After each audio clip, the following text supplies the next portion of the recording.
നമസ്തേ anti, നമസ്തേ. കണ്ടോ, ഞാൻ പറഞ്ഞില്ലേ കാണുമ്പോൾ തന്നെ ആൻറ്റീനെ വരത്തുള്ളൂ. ഈ പറഞ്ഞ കൂട്ട് ആദ്യമായിട്ട് എൻ്റെ അടുക്കളയിൽ വന്നിട്ട് ആദ്യം എൻ്റെ അടുക്കള ഒന്ന് കാണണം. കണ്ടതിന് ശേഷം നമുക്ക് ഇരുന്ന് വർത്താനം പറയാം അല്ലേ? ആൻറ്റി ഒന്ന് നോക്കി എൻ്റെ അടുക്കള കൊള്ളാമോ എന്ന്. ഈ പറഞ്ഞ കൂട്ട് ആൻറ്റി ഇന്ന് എന്നോട് പറഞ്ഞേക്കുന്നത് ഞാൻ പറഞ്ഞില്ലേ ഇടിച്ചക്ക തോരനാ പറഞ്ഞേക്കുന്നത്. ആൻറ്റിക്ക് ചക്ക ഭയങ്കര ഇഷ്ടമാണ് ആൻറ്റി. തീർച്ചയായിട്ടും എനിക്ക് ഏറ്റവും ഇഷ്ടം. ഞാൻ ഒരു പക്ഷേ നാട്ടുമ്പുറത്തുകാരി ആയിരുന്നുകൊണ്ടായിരിക്കും. അന്നൊക്കെ ആ വിഭവങ്ങളാണല്ലോ കൂടുതലുള്ളത് വീടുകളിലെ. ചക്ക മാങ്ങ അങ്ങനെയൊക്കെ ആണല്ലോ. അല്ലാതെ നമ്മൾ ഈ മേടിക്കുന്ന കോളിഫ്ലവറും ക്യാബേജും ഒക്കെ ഞാൻ കണ്ടത് തിരുവനന്തപുരത്ത് വരുമ്പോഴാദ്യമായിട്ട് കൂടിയില്ല. എൻ്റെ വീട് മധ്യ തിരുവിതാംകൂറിലെ ഒരു ഉൾനാടൻ ഗ്രാമത്തിലാണ്. അപ്പം അതുകൊണ്ട് അന്നെല്ലാം നമ്മുടെ ഈ നാട്ടുവിഭവങ്ങൾ മാത്രമായിരുന്നു. ചക്കയും ചക്കക്കുരുവും മുരിങ്ങക്കായും കാച്ചില ചേന ഇതൊക്കെ ആയിരുന്നു. അതുകൊണ്ട് എനിക്ക് ഇപ്പോഴും അതൊക്കെ തന്നെയാണ് ഇഷ്ടം. ശരിയാട്ടോ, ആൻറ്റി പറഞ്ഞ ഒത്തിരി സത്യ. ഈ പറഞ്ഞ പോലെ ചക്ക വേവിച്ച് മീൻകറിയൊക്കെ കൂട്ടി കഴിക്കാന്ന് പറഞ്ഞ ഏറ്റവും സ്വാദ് വേറെ ഒന്നുമില്ല. ബാക്കിയൊക്കെ പിന്നെ തിന്നിട്ടല്ലേ അല്ലേ ആൻറ്റി? എന്തായാലും പറഞ്ഞ ആൻറ്റി നമുക്ക് ഇരുന്ന് വർത്താനം. പിന്നെ എന്നാ ഉണ്ട് ആൻറ്റി വിശേഷങ്ങളൊക്കെ പറഞ്ഞേ? ആൻറ്റിയുടെ കണ്ടിട്ട് കുറെ നാളെ ശരിക്കും പറഞ്ഞ കൗൺസിലർ ആയിരുന്നിരുന്ന സമയത്താണ് നമ്മൾ കൂടുതൽ വർത്താനം പറഞ്ഞല്ലേ. ആൻറ്റി ശരിക്കും മേയറായ പിന്നെ ആൻറ്റിയെ കാണാൻ കിട്ടുന്നില്ല. ഈ പറഞ്ഞ കൂട്ട് വല്ല ഫംഗ്ഷൻ ഒക്കെ കാണുമ്പോ ആ ആൻറ്റി എന്ന് മാത്രം പറയുന്നതേ ഉള്ളൂ. മോൻ എന്നാ പറയുന്നു? സുഖമായിട്ടിരിക്കുന്നു. അങ്കിള് സുഖമായിട്ടിരിക്കുന്നു. മരുമോൾ എന്നാ പറഞ്ഞു? ഭയങ്കര കലാതിലകാട്ടോ. മരുമോള് ഡാൻസും പാട്ടും ഒക്കെ ആയിട്ട് ഇങ്ങനെ പറന്ന് കിടക്കാണോ? ഈ ഇടിച്ചക്ക തോരനൊക്കെ വേണോന്ന് പറഞ്ഞു തന്നെ ആൻറ്റി. അതിനെ വെല്ലാൻ ഒരു തോരനും ഇല്ല. അത് തന്നെ ഏറ്റവും സൂപ്പർ. ശരിക്കും പറഞ്ഞാൽ ഈ ചക്കയും കൊണ്ട് ഒത്തിരി ഗുണങ്ങളുണ്ട് അല്ലേ? അതുപോലെ ചക്ക അവിയല് വലിയ ഇഷ്ടമാണ് എനിക്ക്. നമ്മൾ ആൻറ്റി ഇപ്പൊ പറഞ്ഞില്ലേ ചക്കത്തോരൻ ആൻറ്റിക്ക് ഏറ്റവും ഇഷ്ടം. ചക്ക എന്നാ പറയുന്നത് ഒത്തിരി ഇല്ല ആൻറ്റി. മാങ്ങ ഈ പറഞ്ഞ പോലെ തന്നെ ചേമ്പന്തണ്ട് തോരൻ വയ്ക്കും. നമ്മുടെ നാട്ടിലൊക്കെ ചേമ്പന്തണ്ട് തോരൻ വയ്ക്കും, ചേനത്തണ്ട് തോരൻ വയ്ക്കും, കൂമ്പ് തോരൻ വയ്ക്കും. കൂമ്പ് തോരനൊക്കെ എന്നാ സ്വാദാ. ആൻറ്റി എന്നാ പറയുന്നത് ഇപ്പത്തെ പിള്ളേരോട്? ഞാൻ പറയാം ഫാസ്റ്റ് ഫുഡ് കഴിവതും ഒഴിവാക്കാനാണ് ഞാൻ പറയുന്നത്. വീട്ടിലെ ആഹാരം തന്നെ കഴിക്കാൻ ശ്രമിക്കണം. നമ്മുടെ വീട്ടിലെ ആഹാരം കഴിവതും.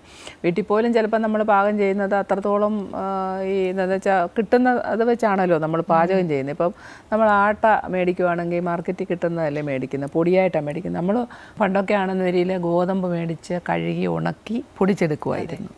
അതിനൊന്നും ഇപ്പോൾ ആർക്കും സമയമില്ല. ഞാൻ ചെയ്യുന്നുണ്ടെങ്കിൽ എല്ലാം കൂടി. അതുപോലെ മുളക് പൊടിച്ചെടുക്കുക, മഞ്ഞൾ പൊടിച്ചെടുക്കുക. മഞ്ഞളൊക്കെ പൊടിച്ച് നമ്മൾ വാങ്ങി പൊടിച്ചേ ഉപയോഗിക്കാവുന്ന എൻ്റെ അഭിപ്രായം. മല്ലി നമ്മൾ പൊടിച്ചെടുക്കുക. ഇതെല്ലാം അത്രയുമായാൽ നമുക്ക് അത്രയും വിഷത്തിൽ നിന്ന് മുക്തമാകും.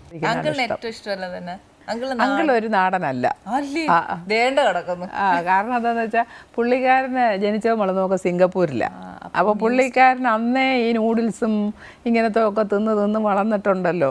ഞാൻ ഇപ്പം ഇടിച്ചക്ക തോരൻ ഇഷ്ടമാണ് കേട്ടോ. ഞാനത് വെച്ച് കൊടുത്ത് തിന്നപ്പോൾ ഇത് കൊള്ളാമെന്ന് പറയും. ആൻറ്റി ഉണ്ടാക്കുന്ന ഏറ്റവും നല്ല ഫുഡ് ഏതാ അങ്കിളിന് ഇഷ്ടം? അത് ഇടിച്ചക്ക തോരൻ. ഇല്ല, പിന്നെ ദിവസവും ഇല്ലെങ്കിലും കിട്ടുമ്പോഴൊക്കെ ഇടിച്ചക്ക കിട്ടുമ്പോഴെല്ലാം ഇടിച്ചക്ക തോരൻ വയ്ക്കും. അതെല്ലാവർക്കും ഇഷ്ടമാണ്. ഞാൻ ചോദിക്കാം, നമ്മുടെ ഈ വേസ്റ്റ് ഒരു വലിയൊരു ഇഷ്യൂ തന്നെയാണ് അല്ലേ? അതിന് ആൻറ്റി ശരിക്കും ഈ ഹോട്ടലിലുള്ള വേസ്റ്റ് അല്ലാത്ത നമ്മുടെ വീടുകളിൽ തന്നെ ഇല്ലയെന്ന് ഞാൻ പറയുന്നില്ല, ഉണ്ട്. പക്ഷെ വീടുകളിൽ അതിൻ്റെതായിട്ടുള്ളൊരു ഇത്ര വേസ്റ്റ് എന്നേ ഉള്ളൂ. പക്ഷെ വെളിയിൽ നിന്ന് വരുന്ന വേസ്റ്റ് ഒരുപാടുണ്ട്. ഇതെന്നാ ചെയ്യും? നമ്മുടെ നഗരത്തിൽ നമ്മൾ ഈ ഇറച്ചി മാലിന്യം എല്ലാം കൊണ്ടുപോകാനായിട്ട് അമലക്കൊക്ലിന് വന്നിട്ടുണ്ട്. അവരെല്ലാം എടുത്തു കൊണ്ടുപോകും. മിക്കവാറും അവർ കൊണ്ടുപോകും. പിന്നെ ഉള്ളതെന്ന് പറയുന്നത് കല്യാണ മണ്ഡപങ്ങളെല്ലാം അവരവരുടേതായിട്ടുള്ള സ്വന്തം സംവിധാനം വയ്ക്കാൻ പറഞ്ഞു. ഫ്ലാറ്റുകളിൽ വയ്ക്കാൻ ആവശ്യപ്പെട്ടു. വീടുകളിൽ ബയോഗ്യാസ് പ്ലാന്റോ അല്ലെങ്കിൽ ഒരു കിച്ചൺ ബിന്നാണ് ഞാൻ നോക്കിയത് ഏറ്റവും നല്ലത്. ആ വലിയ കിച്ചൺ ബിൻ വേണമെങ്കിൽ വലിയ കുറച്ച് ഹോട്ടലുകൾക്ക് ഉപയോഗിക്കാം. ചെറിയ കിച്ചൺ ബിൻ നമുക്ക് വീടുകളിൽ ഉപയോഗിക്കാം. ഞാനിപ്പോൾ കണ്ടതിൽ വെച്ച ഈ ഉറവിട മാലിന്യ സംസ്കരണത്തിൽ ഏറ്റവും നല്ലതായിട്ട് തോന്നുന്നത് എനിക്ക് കിച്ചൺ ബിന്നാണ്. ഒരു ഇത്രയുള്ള ഒരു ഡപ്പ പൊക്കമുള്ള നമ്മുടെ ഒരു സിമെൻറ്റ് നമ്മുടെ ഗ്യാസ് കുറ്റി പോലെ ഇരിക്കും. അത്രയും പൊക്കമുള്ള അതിൻ്റെ അടപ്പും ഹോളും ഒക്കെ ഉണ്ട്. അതിനകത്ത് ചകിരിച്ചോറ് പ്രോസസ്സ് ചെയ്ത ഇനോക്കുലം ചേർത്ത ചകിരിച്ചോറാണ് അതിൻ്റെ ആദ്യം അടിയിലിടുന്നത്. എന്നിട്ട് അതിൻ്റെ മുകളിൽ വേസ്റ്റ് ഇടാം. അതിൻ്റെ മുകളിൽ വീണ്ടും ഒരു ലെയർ ചകിരിച്ചോറിട്ടാൽ അതങ്ങ് വേഗം വളമാകും. സ്മെല്ലൊന്നും കാണത്തില്ല. അടുക്കള വേണേലും വയ്ക്കാം. അത് ശരി. അപ്പം നമ്മൾ വീട്ടുകാർ തന്നെ അത് പ്രിപ്പയർ ചെയ്യണം? അല്ല, മേടിക്കാൻ കിട്ടും. നമുക്ക് വിലയ്ക്ക് മേടിക്കാൻ കിട്ടും. അപ്പോൾ ഈ വേസ്റ്റ് ഇടുന്നോറും ഈ ചകിരിച്ചോറ് എന്ന് പറയുന്ന അതും ഇതുമായിട്ട് അങ്ങ് കലർന്നിട്ട് അങ്ങ് വളമായി മാറും. അല്ല, ഒന്നാന്തരം വളമാണ് അത്. അത് ശരി. അപ്പൊ എല്ലായിടത്തും അത് ആന്റി, അപ്പം ഇതൊരു നല്ലൊരു ഉപായമാണെങ്കിൽ നമുക്ക് നമ്മുടെ നാട് നീളെ ഒരു എന്നാ പറയുന്നത് ഒരു റൂള് പോലെ അങ്ങ് ആക്കി എല്ലാവരും എല്ലാവരും മേടിക്കണം. വാസ്തവത്തിൽ എല്ലാവരും കിച്ചൺ ബിൻ, ഈവൻ ഈ പിന്നെ പൈപ്പ് കമ്പോസ്റ്റിനെക്കാട്ടി നല്ലതാണ് കിച്ചൺ ബിന്ന്. മറ്റേതാണെങ്കിൽ എലി വന്ന് തുറക്കും, ഇതൊന്നുമില്ല. ഞാൻ പറയാൻ കാര്യം വേറൊന്നുമല്ല, നമ്മുടെ ജനങ്ങളുടെ ഇടയിലേക്ക് കൊണ്ടുവന്നില്ല എന്നുണ്ടെങ്കിൽ ആന്റി ഇത്രയും സ്ട്രിക്റ്റ് ആയിട്ട് പോലും ആന്റിയുടെ കാണുന്ന ഒരു കാഴ്ചയാ. ഒന്നും വേണ്ട, എൻ്റെ വീട്ടിൽ കയറുന്ന കയറലി നേറിൽ ആന്റി കയറുമ്പോൾ കണ്ടിട്ടില്ലേ ഓരോ കവർ കൊണ്ട് എറിഞ്ഞേക്കുക.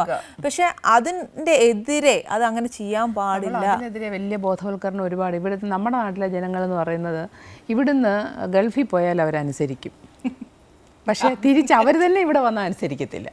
അതാണ് നമ്മുടെ ഒരു കൾച്ചർ. അതാണ് ഇവിടെ എന്ന് പറയുന്നത് വലിയൊരു ജനാധിപത്യ രാഷ്ട്രമാണ്. ഇവിടുത്തെ ശിക്ഷാവിധികളൊക്കെ വളരെ ചെറുതാണ്, അത്ര വലിയ നമുക്ക് ഇമ്പോസ് ചെയ്യാനും പറ്റത്തില്ല. അപ്പോൾ അതുകൊണ്ട് തന്നെ അവരനുസരിക്കത്തില്ല.